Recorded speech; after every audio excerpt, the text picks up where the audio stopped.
রাজধানী ঢাকা ও এর পার্শ্ববর্তী অঞ্চলে আজকের আকাশ আংশিক মেঘলা থাকতে পারে। একই সঙ্গে আজকের আবহাওয়া প্রধানত শুষ্ক থাকতে পারে বলে সোমবার নিয়মিত পূর্বাভাসে জানিয়েছে আবহাওয়া অধিদপ্তর। পূর্বাভাসে বলা হয়, সোমবার রাজধানীতে দিনের তাপমাত্রা প্রায় অপরিবর্তিত থাকতে পারে।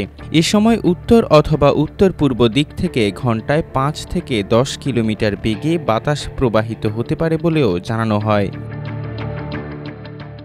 চলতি বছরও রাজধানী ঢাকায় দেরিতে শীতের আগমন ঘটতে পারে বলে জানিয়েছেন আবহাওয়াবিদ একেএম নাজমুল হক। তিনি আমার দেশকে বলেন, চলতি বছর ঢাকায় শীত শুরু হতে পারে একেবারে নভেম্বরের শেষের দিকে কিংবা ডিসেম্বরের প্রথমার্ধে। তিনি বলেন, নভেম্বরের দ্বিতীয় সপ্তাহ থেকে উত্তরাঞ্চলে পুরোদমে শীত শুরু হতে পারে, বিশেষ করে রংপুর, দিনাজপুর, ঠাকুরগাঁও, পঞ্চগড় এবং নীলফামারী জেলায়। পরে ক্রমান্বয়ে সারা দেশে পুরোদমে শীত শুরু হবে, আর ঢাকায় ডিসেম্বরের প্রথমার্ধে শীত শুরু হতে পারে।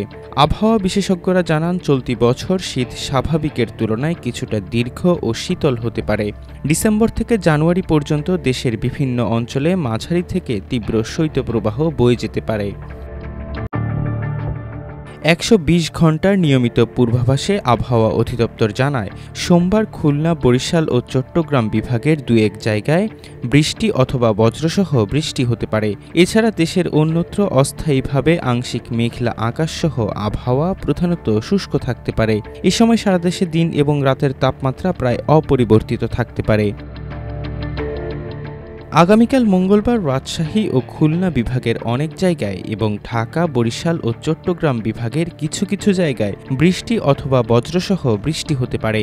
এছাড়া দেশের অন্যত্র অস্থায়ীভাবে আংশিক মেঘলা আকাশসহ আবহাওয়া প্রধানত শুষ্ক থাকতে পারে।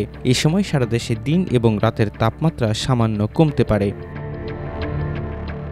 দেশের সমুদ্র বন্দরগুলোর জন্য দেয়া আবহাওয়া সতর্কবার্তায় জানানো হয়, দক্ষিণ পূর্ব বঙ্গোপসাগর ও তৎসংলগ্ন দক্ষিণ পশ্চিম বঙ্গোপসাগর এলাকায় অবস্থানরত গভীর নিম্নচাপটি পশ্চিম উত্তর পশ্চিম দিকে অগ্রসর ও ঘনীভূত হয়ে ঘূর্ণিঝড় মোন্থায় পরিণত হয়ে দক্ষিণ পশ্চিম বঙ্গোপসাগর ও তৎসংলগ্ন দক্ষিণ পূর্ব বঙ্গোপসাগর এলাকায় অবস্থান করছে। এটি আজ আরও পশ্চিম উত্তর পশ্চিম দিকে অগ্রসর ও ঘনীভূত হতে পারে।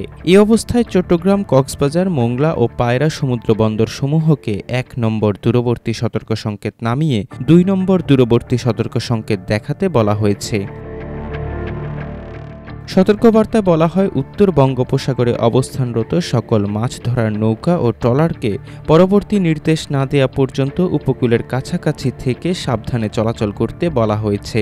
সেই সঙ্গে তাদেরকে গভীর সাগরে বিচরণ করতে নিষেধ করা হয়েছে। তবে দেশের অভ্যন্তরীণ নদীবন্দর সমূহের জন্য কোনো সতর্কবার্তা নেই এবং কোনো সংকেতও দেখাতে হবে না।